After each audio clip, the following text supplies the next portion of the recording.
that was quite a hairy crash over there, but luckily the crash that happened was simply the GoPro mount becoming detached from my bike and the GoPro going clattering across the road surface. Nothing happened to me whatsoever. I stayed perfectly safe. I stayed perfectly in control. No injuries whatsoever. But spectacular looking crash, wasn't it? Well, with that in mind, welcome to this week's edition of The Week in Tri. Let's roll that intro.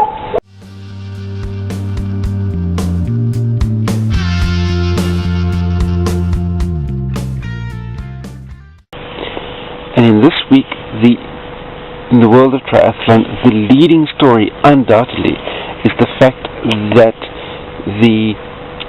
an icon as American as apple pie, and that's the brand of Ironman, has been sold to a Chinese consortium by the name of the Wanda Group for a completely undisclosed sum.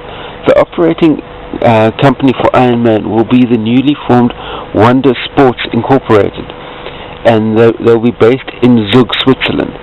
The active lifestyles business unit of the Wanda Sports Incorporated, which will be the part of the business unit that will be driving the Ironman triathlon, will continue to be run by Andrew Messick, and that's the same Andrew Messick that was running the World Triathlon Corporation in all the years that the World Triathlon Corporation was driving the Ironman brand.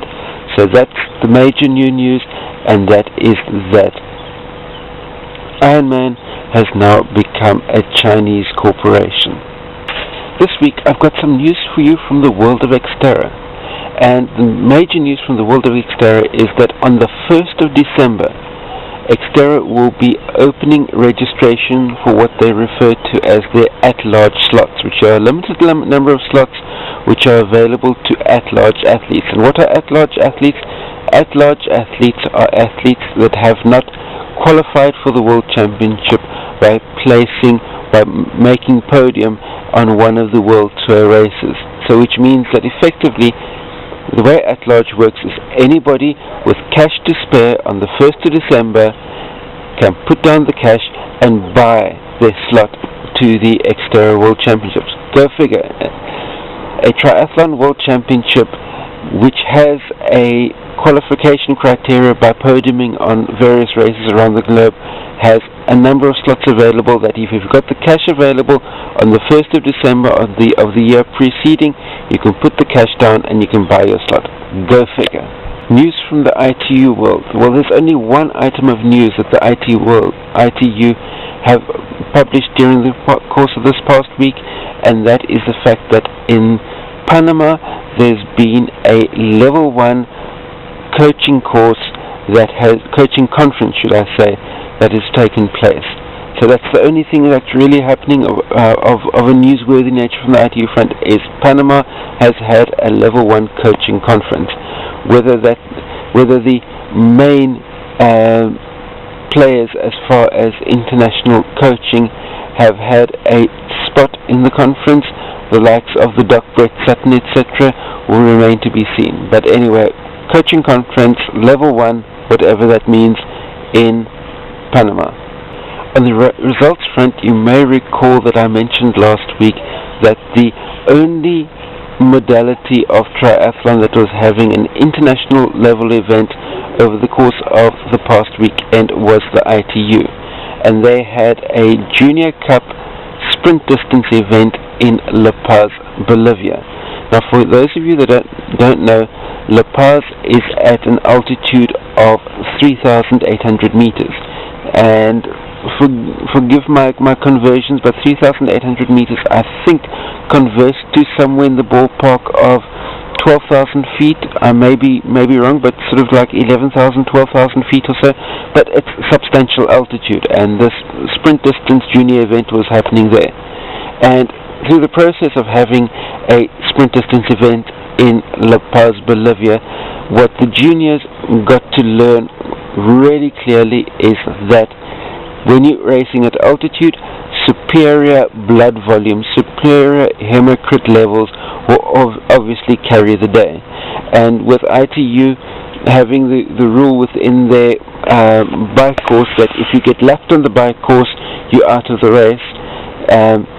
Many athletes that did not have a high enough hematocrit level, did not have the superior blood volume, were just simply blown out the park on the bike course.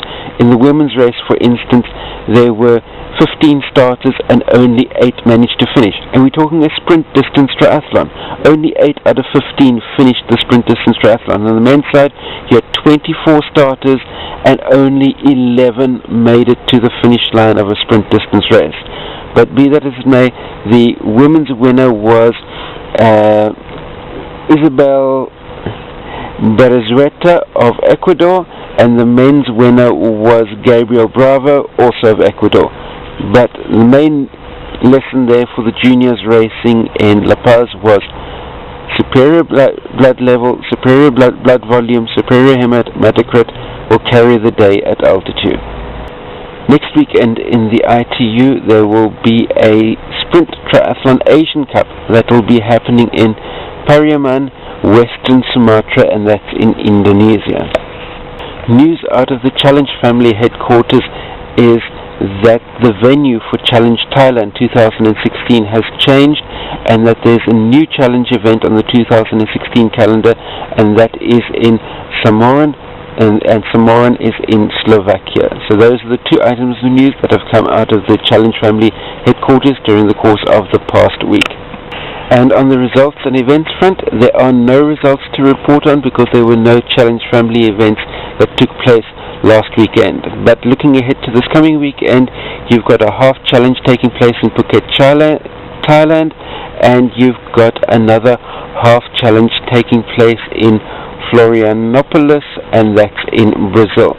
And these two half challenge events that are taking place this coming Sunday mark the final two events within the Challenge family for 2015. The family, I'm sounding very mafia-like at the moment, but the family will be back together at the end of January, and that will be in Melbourne, Australia. Some other news from the Ironman world at the moment is that not this weekend, but next weekend will be the final event of the Ironman Triple Crown in the United Arab Emirates, and that will be the Ironman Middle East Championship that will be taking place in Bahrain. That's on the 5th of December. And Angry Bird, Daniela Rafe, who's won the Ironman 70.3 World Championship, she's won Kona, is sharpening her knives, or should I say sharpening her claws, to get her claws stuck into the Bahrain event. And what's especially important for Daniela is she's won the first two events of the Triple Crown, and winning all three will mean she'll be eligible for the Triple Crown Series bonus. And the Triple Crown Series bonus will make her 100,000 that she received for winning the Ironman World Championship in Kona look like absolutely ludicrous. The series bonus for winning all three events of the United Arab Emirates Triple Crown is a cool $1 million. So Angry Bird is gunning it out on the 5th of December for a $1 million prize purse. But to help keep her honest on the day, Jodie Swallow will be lining up, and Caroline Steffen will be lining up as well. On the men's side, there's nobody in line to be able to pick up the series, the Triple Crown Series win, but the men, two names to be looking out for in the men's race will be Bart Arnold and James Kahneman. As far as races that happened over the course of last weekend, there were 0 Ironman events that took place last weekend. This coming weekend, we have 3 events on the Ironman calendar taking place. The first of which is a 70.3 taking place in Punta del Este, and that's in Uruguay. The second one is a 70.3 taking place in Western Sydney, and that's in Australia. And the third one is a full distance Ironman, and that's Ironman Cozumel in Mexico. that brings us to the end of this week's edition of The Week in Tri. Remember, give me a thumbs up if you like this type of video content. Share it out amongst all your triathlon friends. Remember to click down in the comment section below, post any comments, questions, criticisms that you may have, any questions that you have for Ask the Coach. You can post those in the comment section as well. And last but by no means least, there's a big red subscribe button down there. Hit that subscribe button. That way you stay subscribed to my channel for all the new content that comes out on a day-to-day, week-to-week basis. Stay carved up for the win. I'll see you next Friday for another edition of The Week in Tri.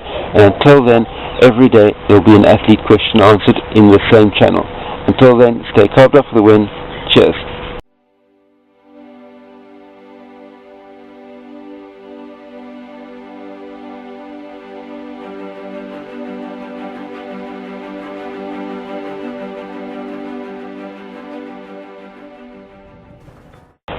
This coming event